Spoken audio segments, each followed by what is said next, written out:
Hello and welcome back to the video lecture series for e commerce. इस video में हम बात करने वाले हैं एम कॉमर्स के बारे में।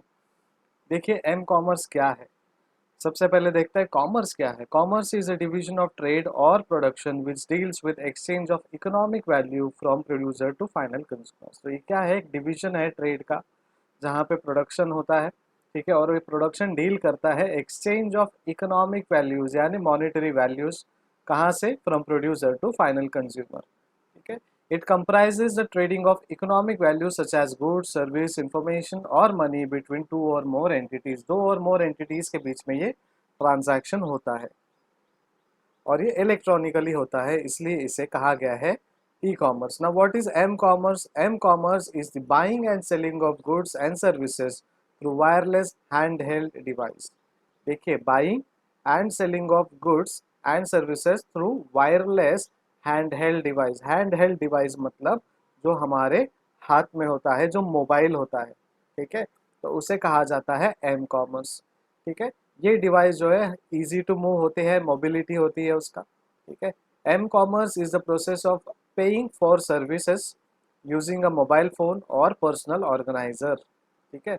हम क्या करते हैं, एम कॉमर्स से एक प्रोसेस करते हैं जहाँ पे हम पे करते हैं for services using a mobile phone. Mobile phone के थ्रू हम उसका पेमेंट करते हैं, या फिर कोई भी पर्सनल ऑर्गेनाइजर होगा या फिर डिवाइस होगा, उससे हम उनका पेमेंट या भुगतान करते हैं। Use of mobile device to. अब मोबाइल डिवाइस क्यों यूज करते हैं? एक, कोई भी ट्रांजैक्शन करने के लिए, मॉनेटरी ट्रांजैक्शन, लेन देन, mobile recharge and cable recharge and all. Then second, communication के लिए, कम्युनिकेट करने के लिए, ठीक है। तो मोबाइल डिवाइस से हम टेक्स्ट मैसेज करते हैं, कुछ एंटरटेनिंग पार्ट कम्युनिकेट करते हैं, कोई मैसेज शेयर करते हैं। एंड थर्ड में एंटरटेन करते हैं अपने आप को by watching and by seeing some videos and entertaining content और jokes और memes on इंटरनेट और सोशल मीडिया, ठीक है। तो ये तीन चीज़ों के लिए मोबाइल डिवाइस का यूज़ होता है। अब is the ability to conduct commerce using mobile device, ठीक है। so मोबाइल कॉमर्स क्या है? It is the ability to conduct commerce using mobile device. Mobile device से जो कॉमर्स होता है उसे हम कहते हैं mobile commerce, such as mobile phones. अब ये कॉमर्स करने के लिए हमें क्या क्या ज़रूरत होती है? मोबाइल फ़ोन की ज़रूरत है, वो भी with data pack and internet. Second, personal digital assistant, ठीक है। वो जो डेटा पैक है उसको दूसरा नाम हम लोग ने ये कहा है कि पर्सनल डिजिटल असिस्टेंट। जो भी डिजिटल असिस्टेंट है, इंटरनेट असिस्टेंट है, वो हमें यह चाहिए। और फ़ोन भी कौन सा चाहिए? स्मार्टफोन चाहिए। कोई भी नोकिया या कीपैड वाला फ़ोन जो है, जो स्मार्ट नहीं है, जो इंटरनेट एक्सेस नहीं कर सकता, वो फ़ोन हमें यूज़ नहीं होगा मोबाइल कॉमर्स के लिए। So in simple term, m-commerce is equal to e-commerce plus wireless web. मतलब ई कॉमर्स होगा, लेकिन ई कॉमर्स जो है विथ वायर और वायरलेस भी चलता है, लेकिन एम कॉमर्स जो है वो वायरलेस वेब से ही चलेगा। मतलब ई कॉमर्स होगा प्लस वायरलेस वेब, यानी सिर्फ और सिर्फ मोबाइल से होने वाला commerce is called m commerce और मोबाइल कॉमर्स। अब देखते हैं हिस्ट्री। हिस्ट्री में क्या बोला है? Mobile commerce services were first delivered in 1997। कब? 1997 में वो डिलीवर हुआ है। When the first two mobile phone enabled Coca-Cola vending machine were installed in the Helsinki area in Finland।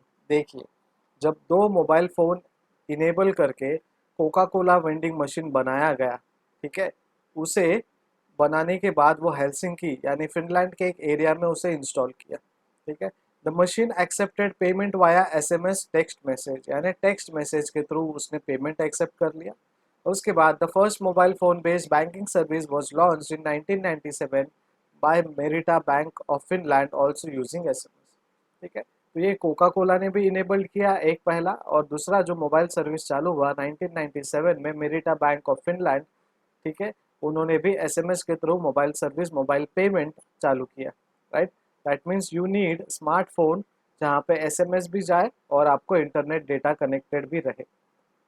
The m-commerce server developed in late 1997 by Kevin Duffy at Logica। तो ये m-commerce का जो server है, mobile के लिए जो server लगता है, उसके डिजिटल्स के लिए या फिर डेटास के लिए या इंटरनेट के लिए जो सर्वर लगता है, वो 1997 के आखिरी में केविन डफे, इन्होंने लॉजिका एक करके एक शहर है वहाँ पे उन्होंने डेवलप किया।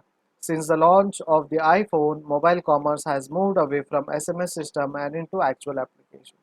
जैसे ही आईफोन का लॉन्च हुआ तो हम लोग एसएमएस करना भूल गए और एक सिस्टमैटिकली जो कॉमर्स हमारे पास आया, एप्लीकेशंस आने लगे और वो एप्लीकेशंस के थ्रू हमने पेमेंट करना शुरू किया। Mobile commerce from the customers point of view. अब कस्टमर के पॉइंट ऑफ व्यू से मोबाइल कॉमर्स कैसे है और क्या है। The customer wants to access information, goods and services any time and in any place on his mobile devices.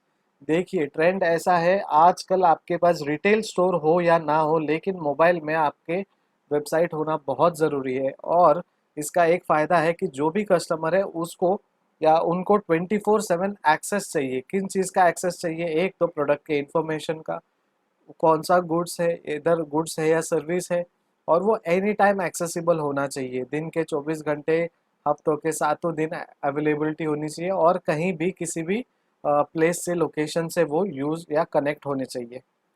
He can use his mobile device to purchase tickets for events or public transport, pay for parking, download content and even order book and CDs। देखिए mobile device होने के बाद क्या क्या हम लोग काम कर सकते हैं ई कॉमर्स में। कोई भी रेलवे टिकट या फिर कोई भी ट्रैवलिंग टिकट परचेस कर सकता है जो पब्लिक ट्रांसपोर्ट के हो या फिर कोई इवेंट्स के हो या कोई फंक्शंस के टिकट्स हो।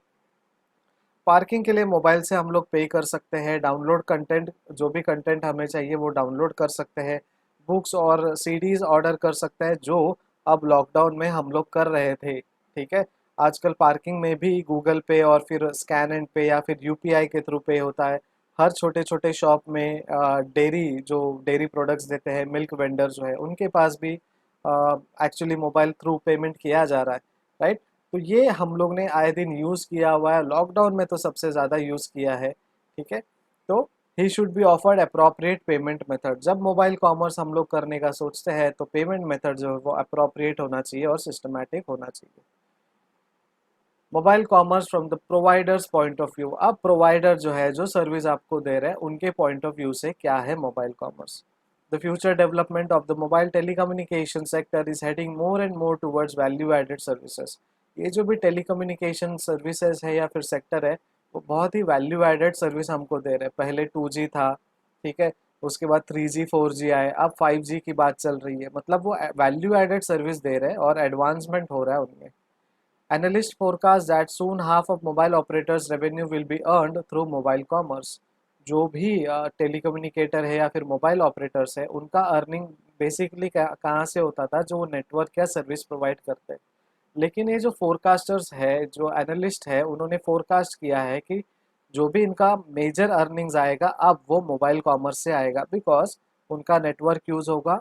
अगर आप अच्छे नेटवर्क दे रहे हो किसी वेबसाइट को, या फिर आप यूनिटरी नेटवर्क स्पीड दे रहे हो सबको, हर एक वेबसाइट या फिर ई कॉमर्स कंपनी को, ठीक है, तो वो उनके लिए एक सोर्स ऑफ अर्निंग हो सकता है। प्लस आप वहाँ से ई कॉमर्स करते हो, पेमेंट करते हो, तो आपको थोड़ा बहुत शेयरिंग या कमीशन मिलेगा एज एन मोबाइल ऑपरेटर या फिर सर्विस प्रोवाइडर, ठीक है। Innovative service scenario will be needed that meet the customers expectation and business models that satisfy all partner involve. देखिए इनोवेटिव सर्विस अभी चाहिए, आप वही ट्रेडिशनल बिजनेस लेके नहीं चल सकते। टाइम के साथ आपको चेंज होना चाहिए, मोल्ड होना चाहिए। आप सोचोगे कि पहले के कंडीशन में ये होता था और वैसे ही चलना है, that is impossible right now, because corona आ गया है, पैंडमिक हुआ है, ठीक है। तो वो पैंडमिक में कहीं ना कहीं हमें, जैसे जैसे जनरेशन चेंज होता है, जैसे जैसे ट्रेडिशंस चेंज होते हैं या फिर जैसे जैसे वर्ल्ड सिनेरियोज चेंज होते हैं, ठीक है, तो वो ट्रेंड एंड सिनेरियोज के साथ हमें भी चेंज होना बहुत ज़रूरी है और उसमें भी बिजनेस मॉडल का चेंज होना बहुत ज़रूरी है। देखिए पहले ऐसा था कि आप इंटरनेट पे ना हो, लेकिन आपको मार्केट में फिजिकली प्रेजेंट होना बहुत ज़रूरी था। लेकिन आज ऐसा है कि आप फिजिकली मत प्रेजेंट रहो, आप इंटरनेट में रहो, मार्केटिंग अच्छा करो, मार्केटिंग स्ट्रैटेजी करो, तो आपका जो बिजनेस है वो भी अच्छा खासा चलेगा। सो चेंज इन ट्रेंड, ठीक है। जब से ये कोरोना आया है तब से लोगों को ये लगा है कि घर बैठे बैठे इंटरनेट से ही हमें सारी चीज़ें मिलनी चाहिए और वन क्लिक पे हमें प्रोडक्ट या सर्विस मिलने चाहिए। तो ये है मोबाइल कॉमर्स या फिर m commerce from the providers point of view, ठीक है। नाउ अब डिफरेंसेस क्या है ई कॉमर्स एंड एम कॉमर्स में? देखिए, m commerce and e commerce are business transaction done online. दोनों में सिमिलैरिटी एक दिखा रहे हैं यहाँ पे। एम कॉमर्स और ई कॉमर्स में जो है वो बिजनेस ट्रांजैक्शन होते हैं जो ऑनलाइन होते हैं, ठीक है। M commerce stand for mobile commerce while e commerce stand for electronic commerce, ये डिफरेंस है उनमें, ठीक है। M commerce uses mobile device for commercial transaction while e commerce uses computer, ठीक है। तो मोबाइल कॉमर्स जब आप करते हो तो स्पेसिफिकली आप मोबाइल यूज़ करते हो, लेकिन ई कॉमर्स करते हो आप कंप्यूटर डिवाइस भी यूज़ करते हो, मोबाइल डिवाइस भी यूज़ करते हो, लेकिन स्पेसिफिकली जब आप एम कॉमर्स बोलते हो तो मोबाइल डिवाइस ही यूज़ होता है। M commerce is available any place you go even if there is no internet. For e-commerce you still need to go to a place where there is internet to access your online transaction. तो M commerce में क्या है, internet हो या ना हो तो भी आपका काम हो जाता है। जैसे कि वो कोका कोला वेंडिंग मशीन है, आपको एसएमएस के थ्रू पेमेंट करना था, कुछ कोड बताएंगे, टाइप करना है वो कोड और आपको एसएमएस सेंड करना है, जो कनेक्ट करेगा आपके बैंकिंग नेटवर्क को ऑटोमेटिकली और आपके बैंक को एक ऑर्डर देगा कि इनको पेमेंट करना है, एंड सडनली और विद अ क्विक मैसेजेस और टेक्स्ट वो बैंक को पेमेंट प्रोवाइड कर दिया जाएगा, ठीक है। बैंक प्रोवाइड करेगा पेमेंट कंपनी को, ठीक है। तो इस तरीके से एम कॉमर्स होता है। ई कॉमर्स में इंटरनेट इज मस्ट, ठीक है। You still need to go to places where there is internet to access your online transaction. E commerce में हमें इंटरनेट की ज़रूरत होती है। M-commerce is very handy and easy to carry, while e-commerce you cannot always bring with you your computer or laptop anywhere. M-commerce specifically is very handy. E-commerce में आप अपने computer laptops को कहीं लेकर नहीं जा सकते, ठीक है। वो बहुत ही डिफ़िकल्ट है। एक बार लैपटॉप लेकर जाओगे बट बार बार नहीं लेकर जाओगे, और कैरी करना is very difficult to laptops and computer is impossible actually. M-commerce however is costly compared to e-commerce. Why? Because M-commerce कहीं भी किसी भी वक्त आपको प्रोवाइड किया जाता है, लेकिन ई-कॉमर्स आपको एक पर्टिकुलर प्लेस में, पर्टिकुलर लोकेशन में प्रोवाइड किया जाता है जहाँ पे आपका डिवाइस सेटअप है। एट्रीब्यूट्स ऑफ मोबाइल कॉमर्स के क्या क्या एट्रीब्यूट्स है? यूबिक्विटी है, कन्वीनियंस है, इंटरएक्टिविटी है, पर्सनलाइजेशन है एंड लोकलाइजेशन है। देखते हैं क्या क्या है। नाउ यूबिक्विटी मतलब easier information access in real time. Real time में आपका जो एक्सेस है इंफॉर्मेशन का वो बहुत ईजी हो जाता है। कन्वीनियंस है, डिवाइसेस जो स्टोर करते हैं डेटा को, जिनके पास इंटरनेट है या इंट्रानेट है, एक्स्ट्रानेट कनेक्शन है, उसके थ्रू आप जो भी डिवाइस का डेटा है वो स्टोर कर सकते हैं, यानी कॉपी पेस्ट या डाउनलोडिंग कर सकते हैं। इंस्टेंट कनेक्टिविटी है, easy and quick connection on to internet, intranet and other mobile devices. किसी भी मोबाइल डिवाइस में आप क्विकली कनेक्ट कर सकते हो मोबाइल से। पर्सनलाइजेशन है, preparation of information for individual consumers. Customisation कर सकते हो, पर्सनलाइजेशन कर सकते हो। Localization of products and services, knowing where the user is located at any given time and matches services to the time। तो localisation या फिर उसका जो लोकेशन बेस्ड सर्विस है वो हम लोग उनको दे सकते हैं। जैसे अमेजोन करता है, आपको पिन कोड डालना है, देन ही विल इन्फॉर्म कि प्रोडक्ट और सर्विस आपके यहाँ पे अवेलेबल है या नहीं। स्पेशली हमने ये कोरोना के पैंडमिक के टाइम पे बहुत बार देखा है कि service is not available or running at your location or pin code। Different players in M commerce. M commerce में कौन से प्लेयर्स या पार्टीज हैं? सबसे पहले user. User is identified as a person who is authorize to use his personal trusted device. देखिए PTD बोला है यहाँ पे, मतलब अपना खुद का जो डिवाइस है वो यूज करने वाला एक यूजर हमें इस एम कॉमर्स में लगेगा। Every user of M commerce is associated one or more पीटीडीएस। जो भी एम कॉमर्स है वो एसोसिएट होता है एक या दूसरे पर्सनल ट्रस्टेड डिवाइस से। किसी के पास एक मोबाइल होता है, किसी के पास दो होता है, या फिर कनेक्टिविटी दो तीन हो जाती है, ठीक है। Users of M commerce can be divided into two main categories. M commerce के जो यूजर है वो दो कैटेगरी में भी उन्हें डिवाइड किया जा सकता है। क्या क्या क्या कैटेगरीज है वो? सबसे पहले एंड यूज़र और सिस्टम यूज़र। जो भी एंड यूज़र है या फिर सिस्टम यूज़र है वो एक कैटेगरी हो जाएगा। देखते हैं कौन है ये। Retail subscribers of mobile phone services वो use mobile phone for commercial activity comes under this category। Here the benefit or the end result is received by the subscriber। देखिए एंड यूज़र कौन है? जो एक्चुअली में retail का काम करते हैं या फिर मोबाइल फ़ोन के थ्रू कमर्शियल एक्टिविटीज़ करते हैं, जो हमारे सेल्स पर्सनस है या फिर शॉप ओनर्स है, जो सिर्फ मोबाइल यूज़ करते हैं, जहाँ पे उनको पैसे लेना है, पैसे देना है, ठीक है। Second, suppliers. In this category, the end result or benefit is obtained by an organization that utilizes m-commerce for increasing the productivity and efficiency of its activity. देखिए यहाँ पे एंड यूजर मतलब जो मोबाइल यूज करता है, ठीक है, वो एंड यूजर हो गया जो ट्रांजैक्शन करेगा पेमेंट देने का रिसीव करने का। लेकिन यहाँ पे रिटेलर्स भी आएंगे, आप और मेरे जैसे बहुत सारे कस्टमर्स भी आएंगे यहाँ पे। लेकिन एक ही आएगा, ऑर्गेनाइजेशन आएगा जो आपको एक स्कैनर कोड देगा या फिर आपको यूपीआई एड्रेस देगा जहाँ से आपको वो कॉमर्स करना है या फिर वहाँ पे आपको पेमेंट करना है। So in this category the end result और benefit is obtained by an organisation. Organisation obtain करता है उस एम कॉमर्स के सर्विस को, और एम कॉमर्स के सर्विस को यूटिलाइज करता है उनके प्रोडक्टिविटी, एफिशिएंसी और सेल्स एक्टिविटीज़ को इंक्रीज करने के लिए। नेटवर्क ऑपरेटर्स होते हैं इसमें। Network operator offer the transport facility for data to pass across from the end user to the destination and vice versa. Operators enables this by providing network infrastructure with technologies such as GSM, GPRS, 3G and 4G. तो ये जो network operator है, Vodafone, idea, Reliance जियो, ठीक है, तो ये सारे जो लोग हैं आपको क्या करेंगे, एक नेटवर्क प्रोवाइड करेंगे जो एंड यूज़र को एक इंफॉर्मेशन या फिर डेटा या ट्रांजैक्शन पास करने के लिए from one destination to other and reverse में, ठीक है। ये इनेबल करता है उनको नेटवर्क इंफ्रास्ट्रक्चर प्रोवाइड करने में और टेक्नोलॉजिकल सपोर्ट देते हैं, डेटा सपोर्ट देते हैं। Then service provider. Service providers typically involve in activities that develop new services on the common platform, providing standardized functional interface to application developers, and utilizes the network infrastructure provided by the network operator to provide the data in a consistent and user-friendly format for the end user.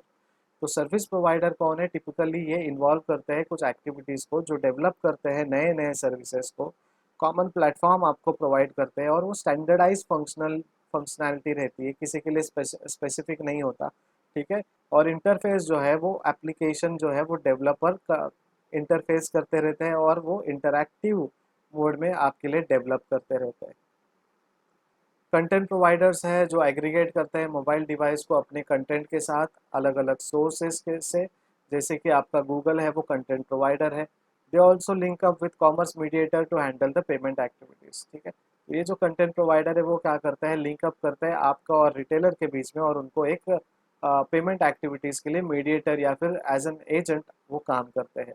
Commerce mediator क्या है? Any organisation that provides payment solution और service comes under this category, जैसे कि Google पे है, यूपे है, भारत पे है, ठीक है, पेटीएम है, पेपल है। ये जो है ये कॉमर्स मीडिएटर है जो प्रोवाइड करते हैं उनको पेमेंट सोल्यूशन के लिए कि ईजी और अच्छे तरीके से आप ये पेमेंट सर्विसेज यूज कर सकते हो। These organization act as a mediator between content provider and financial industry। मतलब कंटेंट चाहे वो प्रोडक्ट हो, सर्विस हो, उनके बीच में जो फाइनेंशियल इंडस्ट्री है उनके बीच में इन दोनों को कनेक्ट करता है वो है मीडिएटर। मतलब जो सर्विस प्रोवाइडर है और जो फाइनेंशियल इंडस्ट्री यानी बैंकिंग सर्विस है उनके साथ काम करने वाला mediator. This category also includes firm providing security solution for payment. जो ये जो कैटेगरी है वो इंक्लूड करता है फर्म्स को जो प्रोवाइड करते हैं आपका सिक्योरिटी सोल्यूशन, इनके सोल्यूशन को, पेमेंट सोल्यूशंस को। फाइनेंस ऑर्गेनाइजेशन भी इसमें इंक्लूडेड है। Any commercial transaction on media require framework and infrastructure to complete it with payment for the item transacted on. यानी फाइनेंशियल ऑर्गेनाइजेशन यानी आपकी बैंकिंग ऑर्गेनाइजेशन जहां से आपका पेमेंट डेबिट और क्रेडिट हो जाता है। Financial industry has unique positioning and role in m-commerce value chain. It provides necessary facility to carry out such transaction. अगर फाइनेंशियल ऑर्गेनाइजेशन नहीं होगा तो आपका पेमेंट आएगा कहाँ पे और जाएगा कहाँ पे, ठीक है। तो पेमेंट एक जगह से निकाल के दूसरी जगह में ट्रांसफ़र करने के लिए आपको फाइनेंशियल ऑर्गेनाइजेशंस की बहुत ज़रूरी है, और ये अपना रोल जो है बहुत ही अच्छे तरीके से निभाते हैं अच्छे डेवलप्ड इंफ्रास्ट्रक्चर और टेक्नोलॉजी के साथ। पीटीडी की भी बहुत ज़रूरी है, ठीक है। पीटीडी मतलब personal trusted device. For m-commerce, the mobile phone is regarded as user-centered, personal trusted device. The mobile phone is small, personal, familiar, secure, and available at all times. As a PTD, the mobile phone will be able to handle all transaction-related functions in both online world and the physical world. तो ये जो PTD है ये भी बहुत अच्छा important factor है और एक पार्ट बन जाता है इस चेन में, जहाँ पे वो पर्सनल और फैमिलियर है, सिक्योर्ड है, कहीं भी किसी भी वक्त में हैंडल्ड है और ट्रांजैक्शन जो है वो अच्छे से कर सकता है जो भी रिलेटेड फंक्शन है, चाहे वो ऑनलाइन हो या फिर फिजिकली हो। This PTD may include mechanism for user verification, an area for secure key storage and cryptographic processing, a certificate database and a transaction database। जब भी हम लोग पेमेंट करते हैं हमारे पास एक OTP आता है, that is nothing but a security की विच इज़ नॉट स्टोरेबल। ठीक है, ये जो सिक्योरिटी की है वो क्यों हम लोग रखते हैं, ताकि आपका जो डेटा है वो सेफ रहे, आप जो पेमेंट कर रहे हो वो सेफ रहे, और जो भी इंफॉर्मेशन है वो क्रिप्टोग्राफिकली एनक्रिप्ट किया जाता है और किसी को भी इजीली एक्सेसिबल नहीं है। सो ये था आपके लिए video lecture about M commerce. ठीक है, नोट्स बनाते रहिए, पढ़ते रहिए, और इस वीडियो को शेयर, लाइक और सब्सक्राइब भी करते रहिए।